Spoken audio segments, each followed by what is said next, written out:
Hi, welcome back. So we've talked now about what is ANOVA, how does the test run, what does it mean, and now we need to look at some of the things that go along with it. What are the assumptions of the test? What is the effect size of the test? And post hoc tests. We also need to talk about how do you do the write-up. So we'll start with assumptions. You will not be surprised to find out that the first assumption is that each group comes from a population that is normally distributed. So what that means is that you're going to need to check normality in each one of those groups, just like you did before. The good news is, again, that as long as you have large sample sizes, and that's for each group, ANOVA is robust against mild departures from normality. And that statement is your friend. So anytime you have, as long as it's not anything too extreme in terms of a departure from normality, you can say, well, but I still have a large sample size, provided that's the case. You can say I have a large sample size, so I'm still going to continue with the test because ANOVA is robust against mild departures from normality. All right, so we've done that, and I won't belabor that. For this, well, let me just mention, just to remind you that the way we're doing this is to check. We're doing this is still the explore function. So this is still under Analyze Descriptive Statistics Explorer. And we're going to take our dependent variable, which was the amount of time spent watching TV. That's the dependent list. And then our independent variable, the household structure, is going under factor. And then we want to see the histograms, but not the stem and leaf. And we're going to do the normality plots with tests. And when we click OK, it gives us all the output we're used to looking at. Okay? So I won't go over all of that again. All right, the second assumption is a new one. This is that each group's population standard deviation, or equivalently the variances, because you know the variance is just the standard deviation squared, is the same. So all of the groups' variances are the same. So this is the null hypothesis, which is that the variance for the first group equals the variance for the second group equals the variance for the third group. ANOVA is also robust against mild departures from this assumption, provided your sample sizes are equal or very close to equal. What constitutes very close to equal is a judgment call. All right? And I can't remember if I said that this is called homogeneity of variances. Homogeneity just means that they're all about the same. So there is a test called Levine's test for homogeneity of variances. And it's easy to find. It's just in these options when you run your one-way ANOVA. So under Analyze, Compare Means, one-way ANOVA. If you look under Options, there is an option for homogeneity of variance test. There's also an option for descriptive, which I like. I'll show you what it does. So if we click Continue from there,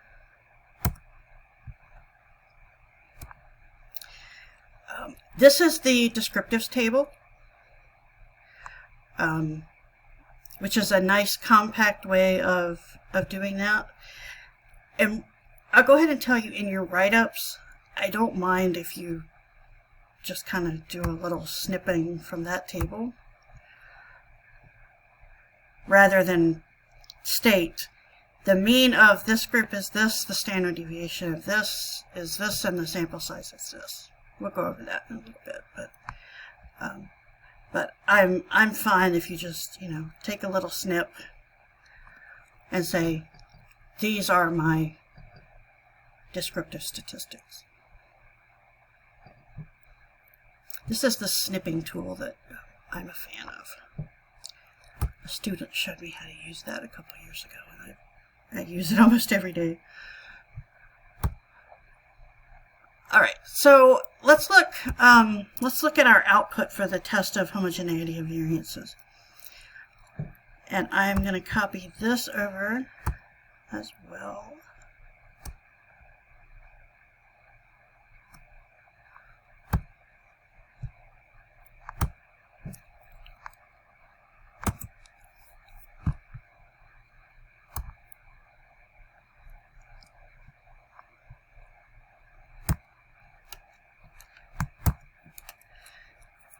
So there's a lot of stuff on here we don't need, but the one thing we do need is this. This is the p-value that tells us about our assumption. So our p-value on Levine's test for homogeneity of variances is 0.662. So our p-value, which we'll write down here. Actually, I think I'm going to type this. It's a little bit easier to type than to write. Is 0.662. This tells us that there is not sufficient evidence to conclude that any of the variances differ. And I don't think I said a minute ago that this H0 is that all of the variances are equal. That's what the assumption is. So the null hypothesis, if you end up essentially concluding the null hypothesis, that means that you don't have to worry. You can continue with your test. Your assumption has not been violated substantially anyway. If the test concludes that at least one of the variances does differ from the others, that means we're in trouble in terms of this assumption. Okay? So I realize that we've been talking about H0 in terms of what you assume unless you prove otherwise. When we're talking about assumptions, we hope that we fail to reject H0. So this means that our assumption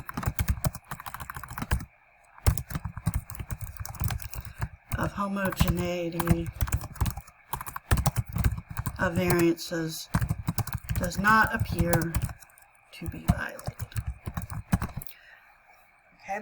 And just like we've always been, be careful with your phrasing. We cannot say our assumption has been met, because that's too conclusive. We have to say our assumption does not appear to be violated, or there is not a substantial departure from homogeneity of variances, or something along those lines. All right, so those are the assumptions.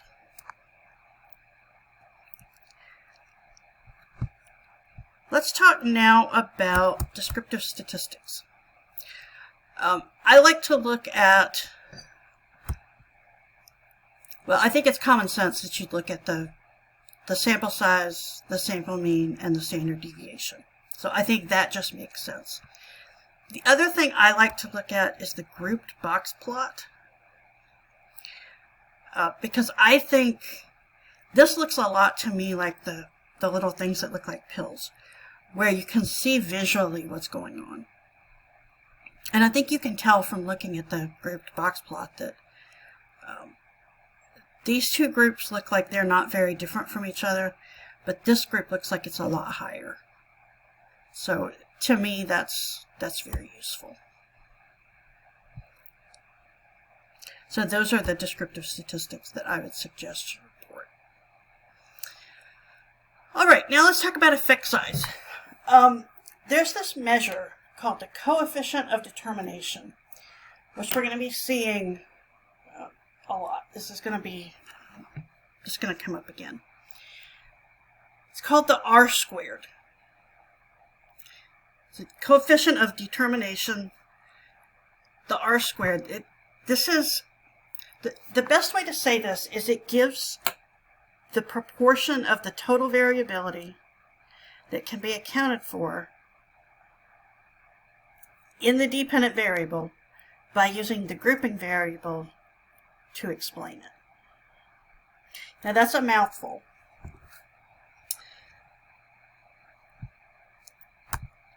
If we go back up here, we said that we've got some total amount of variability, right? This is the sum of squares total. We just want to know how much of that can we explain using the groups as opposed to the noise.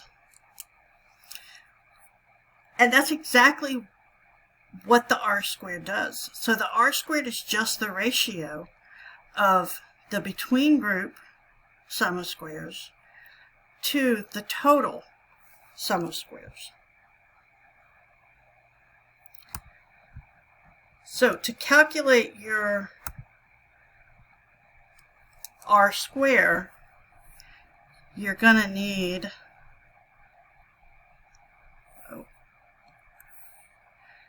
this value here, because this is your sum of squares between groups. And you're going to need this value here, and that is your sum of squares total. So your R squared is just your sum of squares between groups to your sum of squares total.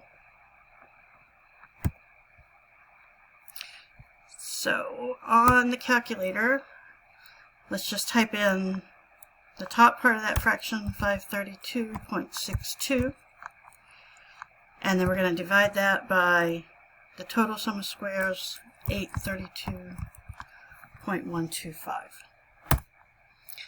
And we get 0.6401.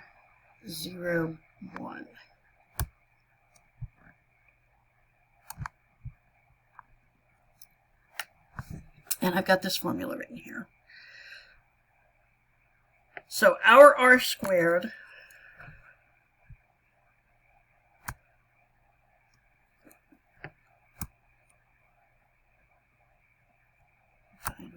there it is. So our R squared was 532.620 divided by 832.125, which was 0.6401.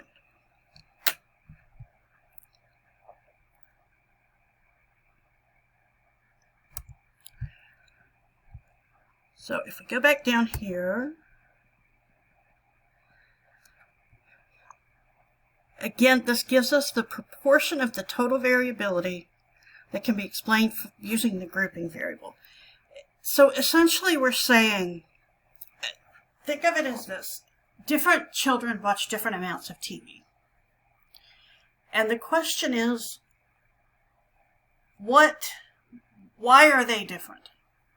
What makes them different? And this coefficient of determination is telling us that we can explain 62%, we said? Oh, a little over 64% of what makes those children different. I'm tempted to say why they're different, what's causing the difference, but we can't actually conclude cause and effect. If we could, then we would say So the family structure is behind 64% of what makes these kids different from each other.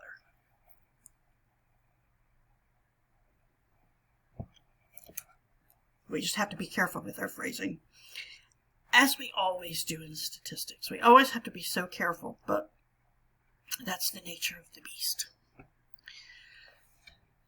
So I will type our interpretation there. This tells us that 64.01% of the variability in amount of TV watched per week can be explained by household structure. We'd like our R-square values to be close to 1 because that means the variable we're looking at is doing a good job of explaining the dependent variable. If it's low, that means that we haven't found the key to explaining it. It means we're kind of barking up the wrong tree with our explanation. We need to look at some other sources.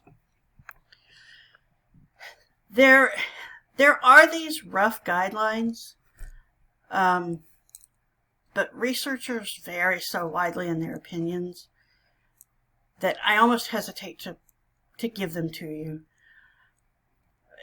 Focus instead on this interpretation rather than whether it's small, moderate, or large. It's context dependent anyway.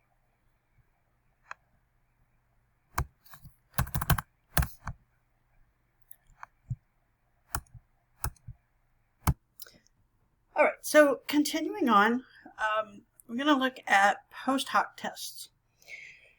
This is our first time looking at post hoc tests, but it won't be our last. We use post hoc tests when you've got a test, I call it a broad test. What I mean is, here we're looking at 3 means, and the only thing we're able to get from this conclusion is that at least one of the means is different from the others. We might very well want some more information than that, such as which means are different from each other, pairwise. So that's what post hoc tests are there for.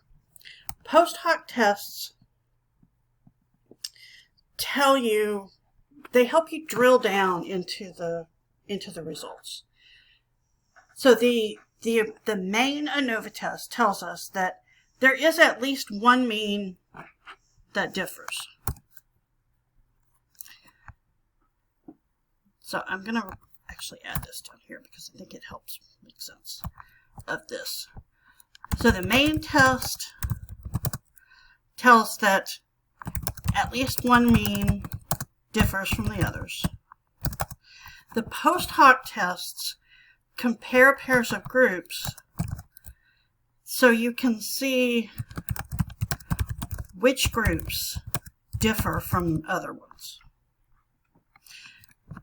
Because remember, we said that it's not necessarily that every pair of groups differs from each other. It could just be one of them differs from the rest of them.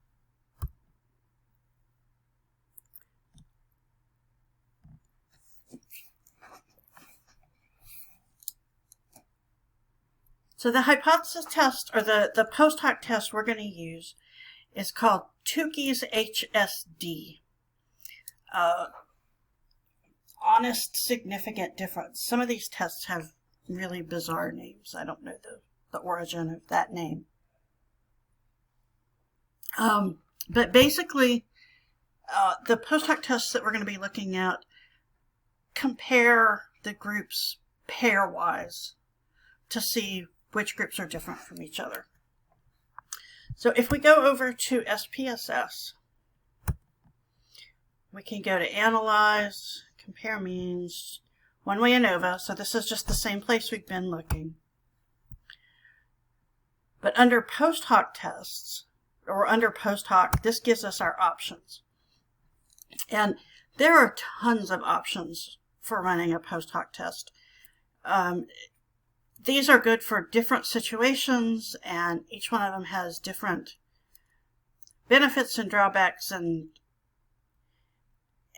honestly, nobody knows. I don't think there's, somebody may have gotten a publication out of it somewhere that comparing and contrasting these different ones, but for the most part, nobody knows all of these things. For the most part, everybody just kind of picked one and runs with it. And we're going to pick Tukey because it's a nice conservative test. Conservative in the sense of that we're not likely to overstate our results. So we put a check next to Tukey and click Continue, and then click OK. And we get this output, and what we want is the multiple comparisons. There's this other table which we don't use.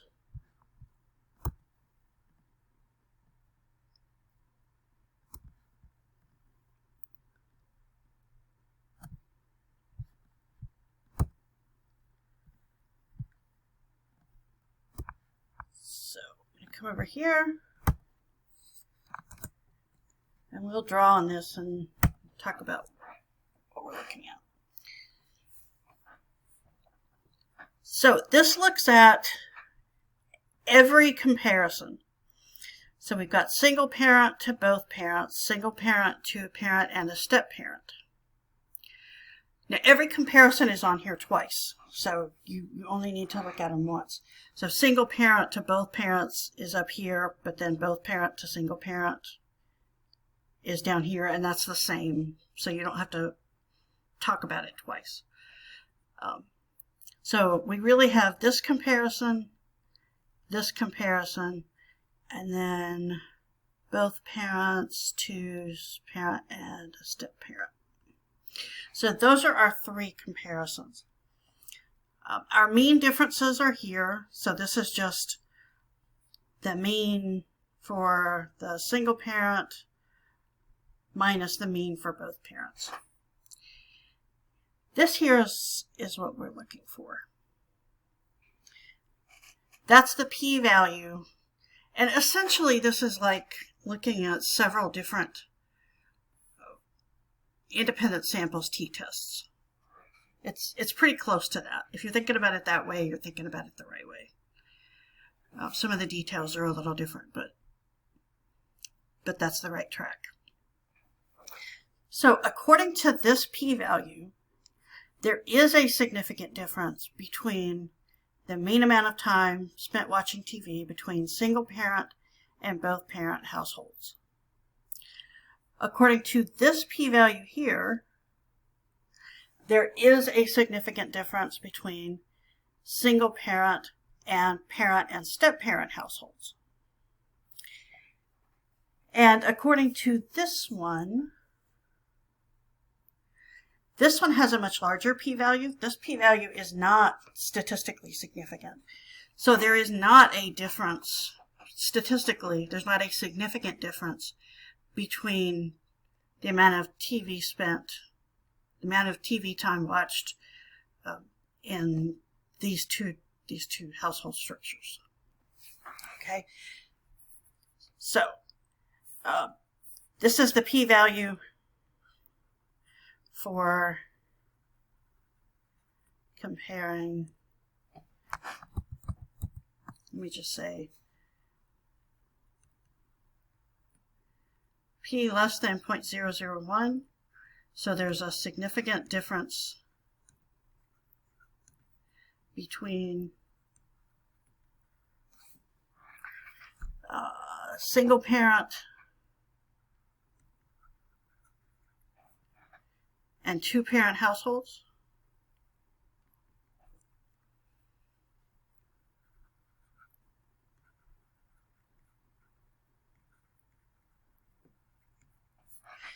And then the same thing is true here. This one is not statistically significant. So there's not a significant difference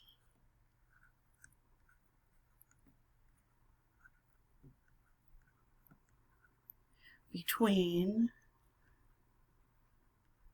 both parents and a parent and a step-parent.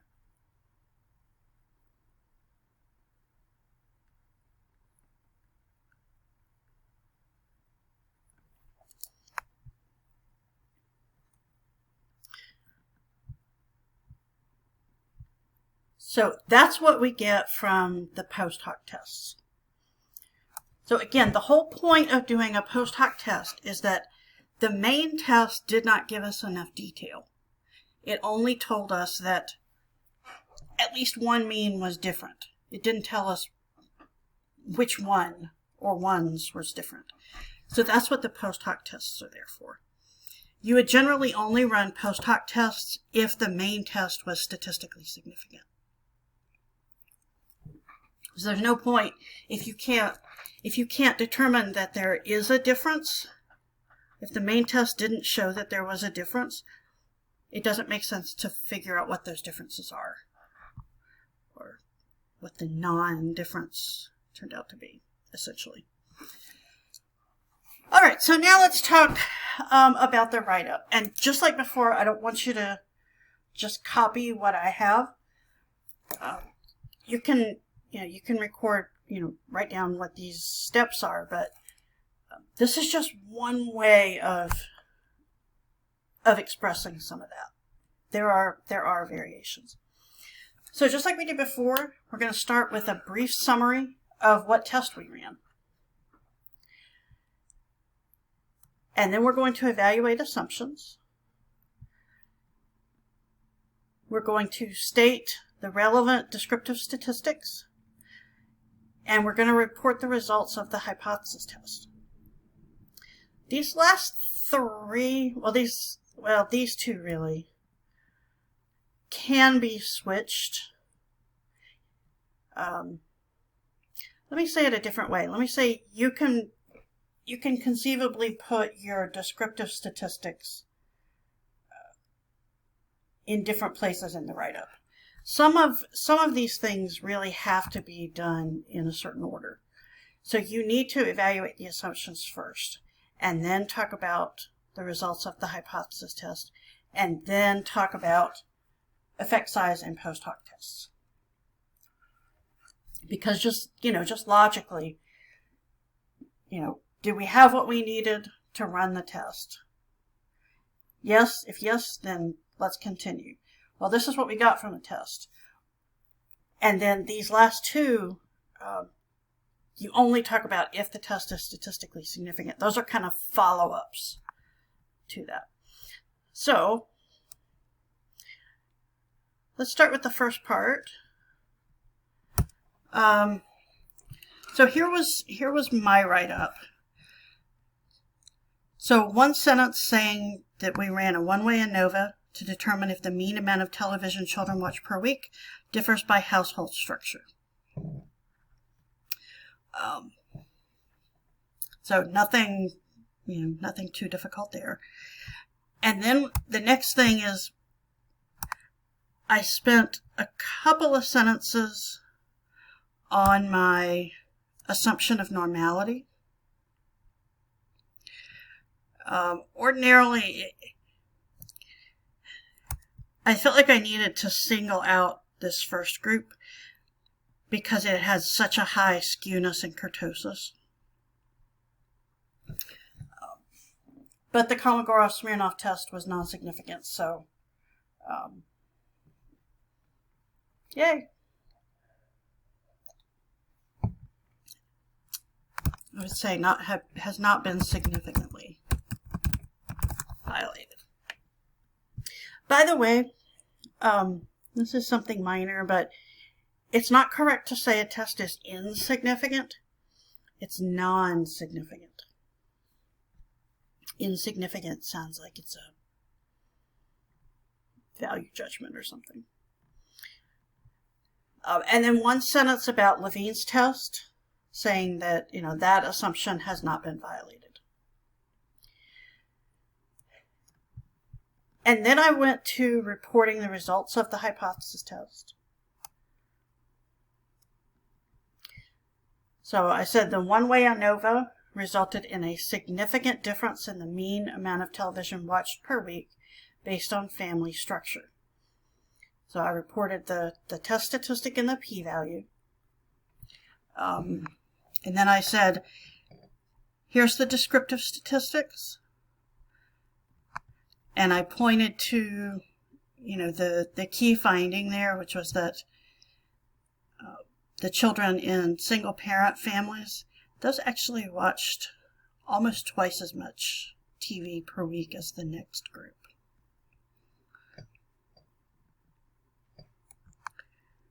And by the way, again, not making any commentary on household structure. I've actually heard that, I've read research that says that it doesn't have to be a parent and a step-parent, or even both parents. It could be like a parent and a grandparent, or a parent and an uncle or some other family member.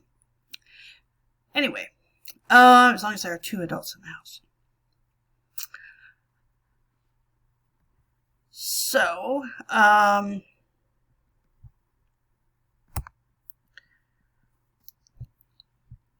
started out talking about this group box plot down there. So I put my table of descriptive statistics.